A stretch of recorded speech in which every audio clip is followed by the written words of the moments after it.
Hi, wonderful people. I'm Leah Rapanner. As a sociologist, University of Melbourne professor, founder of the Gender Equity Initiative, director of the Future of Work Lab, woman, wife, and mother, I've made it my life's mission to take down every ridiculous gender myth out there. Together, we'll deep dive into the research to get to the bottom of all these misperceptions that are holding all of us back. Don't worry, I've studied these types of questions for decades, and after publishing countless articles exactly on these topics, I know when they are nonsense or real truths. And I'm going to help you learn that too.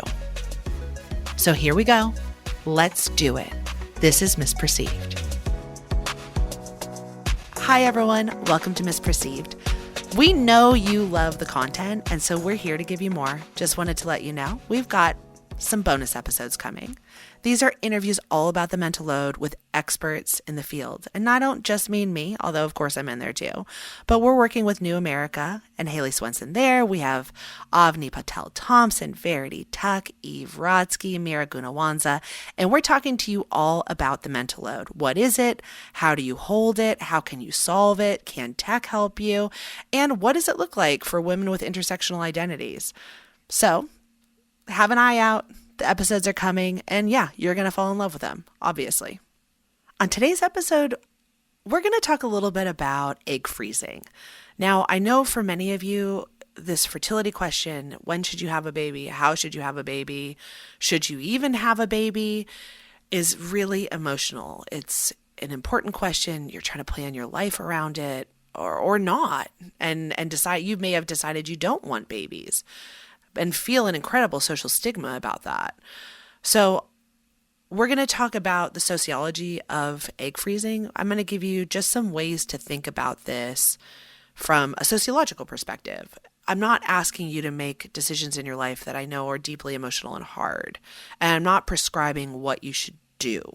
This is a very personal question, and you should be leading it internally with yourself and thinking about it on your own for what works for you. But I want to just talk to you a little bit about some of what I think about it from a sociological perspective and what others have written about it, just to give you a different mindset to understand how this is being framed and maybe some of the solutions at a society level that might make this kind of a question or problem easier to address. On today's episode, I'm going to talk to you about this article by Kit Myers and Lauren Jade Martin, and it's Freezing Time, ? The Sociology of Egg Freezing. And basically, they're kind of writing about what is the market for freezing eggs? Like, what does it look like? How is it manifested? And then how can we take some of the ways in which we think about the world from a sociological perspective and apply it to this concept? And what they talk about is if you survey egg freezing programs, or this idea that you're supposed to freeze your eggs, that when they're marketed out, they're really looking at high income, unmarried, heterosexual, and white women. Sometimes there's some discussion about, freezing your eggs because you're potentially an unmarried cancer patient. And the idea is that, you want to preserve your ability to have your biological children before you go through a very stressful experience of having your ovaries removed or having your uterus removed through cancer. But in addition to that is this idea that freezing eggs is targeted towards high-income women, in particularly unmarried women, and in particularly white women. Part of that is because the cost of it is so incredibly expensive. At the time that this article was written, they're saying that egg freezing is about $10,000 to $20,000 per cycle.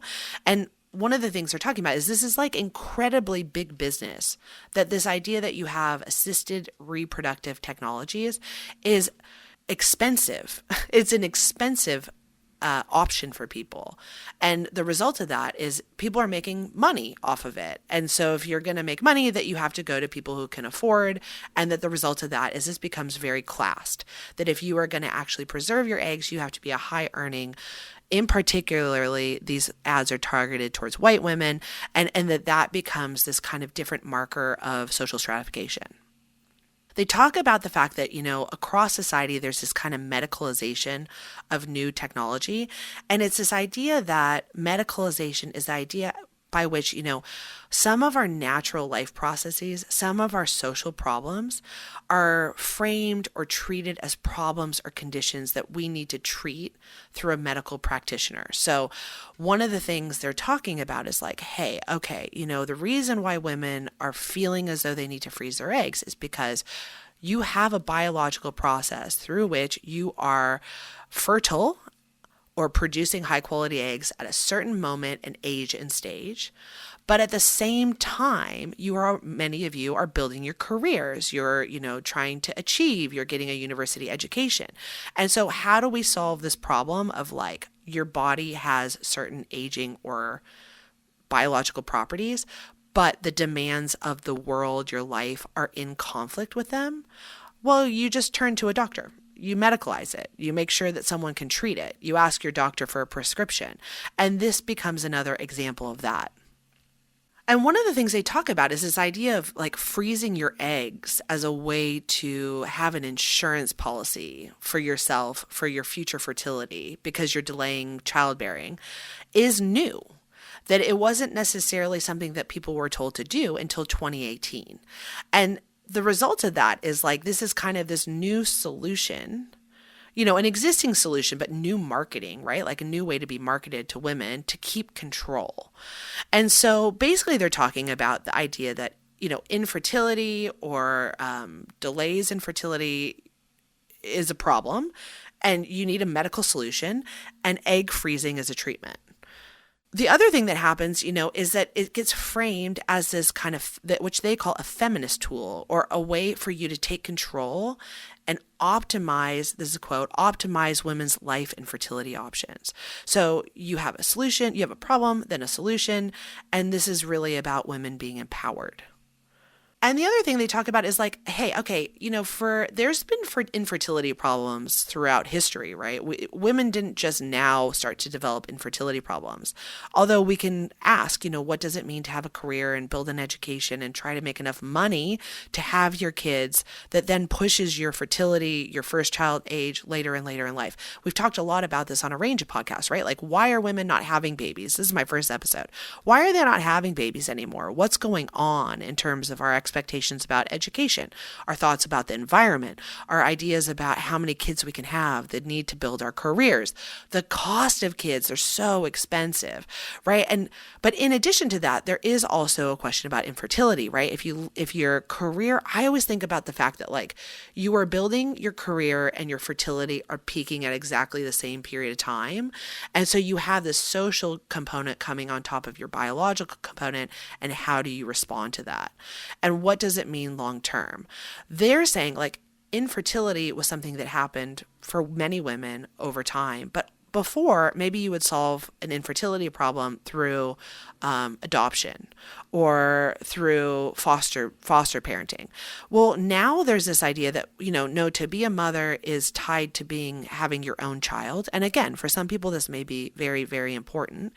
And here is this medical solution that's expensive, but allows you to kind of have a future in this if you really want to have your eggs frozen. They talk about this being this empowerment solution, that actually this is really about you taking charge of any risk that happens in society. You are expected to personally manage any risk or any responsibility or anything to make sure you have your own future. And what they call this in some articles, Martin and Myers and Waldby, is like you're having fertility insurance. You have a fertility savings account. You are freezing your eggs for your future, just like how you might put money into the bank and then make sure that you have it later on. And they argue that this is part of this bigger kind of social movement or social evolution where our traditional value system is declining. And what's happening instead is there's instability, destabilization, and there's risk. And we are now responsible individually for managing the risk. We are supposed to be entrepreneurial. We are supposed to invest in the outcomes. And we are supposed to personally bear the consequences if we have, quote, inadequate risk management. If we have looked to the future and we haven't planned accordingly to what's going on, that's our fault. It's our own personal responsibility to look towards the future, see what's going on, make smart decisions, invest in the smart way, and then if we don't do that, it's a personal failure. Now, what I just said may be triggering to many of you. As the words are coming out of my mouth, it's triggering to me too, because what an incredible responsibility to put on individual people to be like, hey, we know that the world's changing. We know that things are crumbling. We know that you can't make as much money as maybe you could in the past. We know that it's a dogfight to get, a job, but you know what you need to do? Make better decisions. That is a fucked up way to move through the world. And it's really unrealistic and difficult to put that responsibility on the individual. Now, I'm talking to you today about egg freezing. Like, hey, one solution is you pay $20,000 and you freeze your eggs, and then you have this insurance policy and life will be okay. But if we took this idea of responsibilization of risk management, you're supposed to be an entrepreneur, you're supposed to invest in yourself, and you're supposed to bear the consequences of inadequate risk. This is like Giddens' idea. I think you could think about a range of ways in your life in which we've just totally eroded the social safety net, the connection to community, the connection to each other, and put so much pressure on us as individuals to solve structural problems. This is what sociology does. We think about the way in which individuals are embedded within social problems, and using sociology as your superpower is so valuable. Okay, back to eggs. They talk a little bit too about, and there was some really interesting research I remember seeing in graduate school about like eggs are so valuable, whereas sperm is like, easy to access, cheap, but eggs are hard to get. And so this framing of eggs as valuable and sperm as plentiful is part of why then it can cost so much money to freeze the eggs and to do that. The other thing they talk a little bit about in this article is like, a lot of our assisted reproductive technologies are functioning as hope. These are economies of hope, that we are doing these things because we hope that things will be better, that we hope that things will be okay. And if you bring that together with we're individually responsible, we're spending a lot of money on something that we hope will help mitigate risk, or we hope will give us a child into the future. One of the things they talk about is like a lot of the times these things don't work.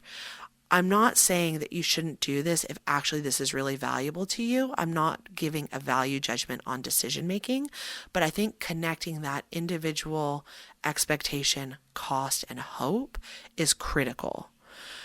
So where do we go from here, right? And this comes through this article, but I've thought a lot about this, is what we're doing is we're saying, there is this problem with our workplaces. There is a problem with the way in which work expects us to be present 24 hours a day, 7 days a week. We're supposed to be an ideal worker. We're supposed to be uninterrupted. We're supposed to always be available. We're supposed to work long hours. We're supposed to be present. We're supposed to not have a family. We're supposed to be a perfect worker. That is in contradiction. And if you're a woman, then you're thinking, oh my God, okay, discrimination. I want to show up that I'm a really good worker because I want to, build a career, and I want to make sure people see me, and I want to have visibility, and I'm going to work twice as hard. We have these things coming together, and the result of that is that our family lives are getting mixed up, right? Like that our ability to have children when we want to have them gets scrambled.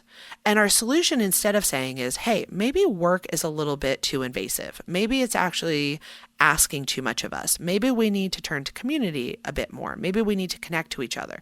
Maybe we need to figure out how to institute policies or practices or workplace things that will actually make work and life combine together. The pandemic gave us a view on this, and our research showed that people were like, whoa, for the first time ever, I get to show my employer that I have a life outside of work, and they have to be empathetic about that. I can't not, because all of a sudden my kids are coming in, or you're in my bedroom 4 hours a day, 7, 8 hours a day, seeing what's happening for me. That, although stressful, felt real. And so instead of saying, why can't we make work a bit more real, a bit more humane, a bit more inclusive, we're like, freeze your eggs. spend $30,000. Their point too is this is so classed, right? Because only those who can spend that money can do that, can build those insurance policies. But we're not even sure they work. So my question for you is this. Can we think about the ways in which we could use our time, energy, and resources to create worlds in which people felt like they could have life stages, chances, and experiences happen when they're best for them, not best for their employer, best for them? And can we celebrate that?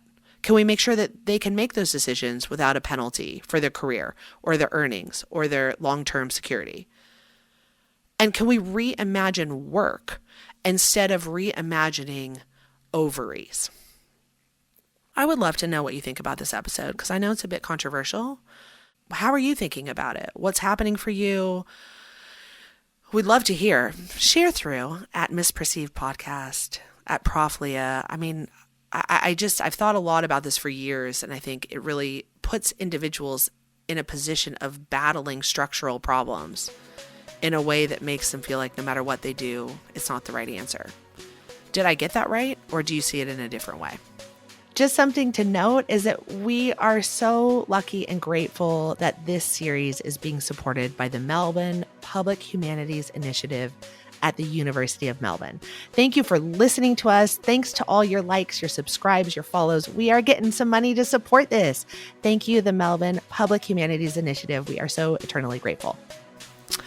As per always, thank you for listening to Misperceived, where you don't need a PhD. You just get to hang out with me. This podcast was produced with the support of the incredible Sophie Squires, the wonderful Kate Danger, the fantastic Rich Berner, and the one and only, the best ever made, Serena Reagan. I would like to acknowledge that our podcast is recorded on the lands of the Wurundjeri Woi-wurrung people of the Kulin Nation and pay my respects to their elders past and present. I extend that respect to Aboriginal and Torres Strait Islander people listening today.